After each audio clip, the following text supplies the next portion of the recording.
Start bringing 300, 500, 1,000 pounds, 10,000 pounds out of Gainesville to Ann Arbor. And this was Mike Knight's reefer. And I didn't know it at the time.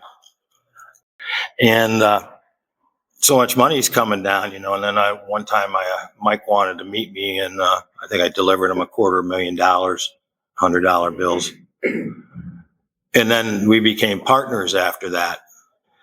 And to do a Colombian trip.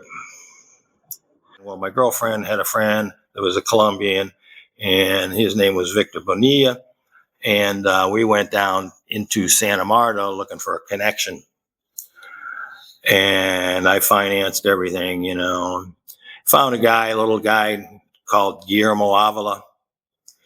And I said, I need 20,000 pounds.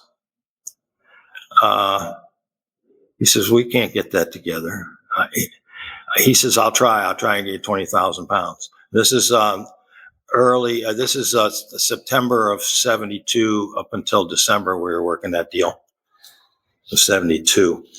And so he couldn't get 20,000 pounds because there wasn't that much there at the time. He could only come up with 16. Now, this guy is the guy that goes up in the mountains with a 50-pound coffee sack on his back and runs all over the mountains all day long looking at reefer and stuff, So he couldn't do it. And so the night of the loading, we did it in Taganga Bay, which is a little bay just a little bit north of Santa Marta. And the Indian chief was a friend of mine. His name was Mose Matos. And we loaded that 16,000 pounds up, sent it up to Pine Island, and did like an offload, like the old smugglers, every smuggler does, mothership and the offload, and put it in a Sears truck and sent it to Arcadia, sent it to Ann Arbor, made $4 million. So we say, okay, I'll put up 600 grand, Mike, you put up 600 grand, we'll get 80,000 pounds, send a couple shrimp boats down there and pick it up and do the deal. So I've got my partner, Victor Bonilla, and his brother, Jamie, and the boats, my best friend, my partner, Glenn Kavlich, is on the boat with the $1.2 million with a Captain Glenn. And he was pretty worried about carrying that down there. We finally handed it over to Jamie, but when they got there, the load wasn't ready and there wasn't any load.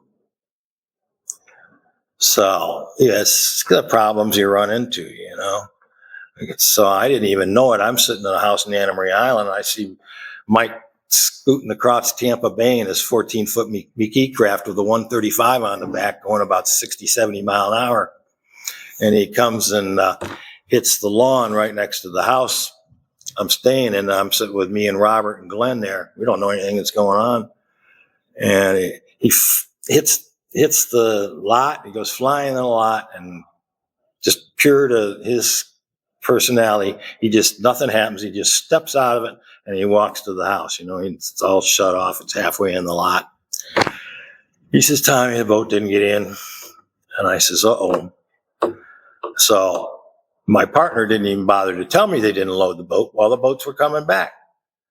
And this caused a big rift within our agency or whatever. And so I said, well, Mike, I'll go ahead and do another trip and give you your 600 grand back. And he says, okay. That's how it was with Mike. He didn't get mad. He was real practical. If somebody gets mad, they don't know what they're doing.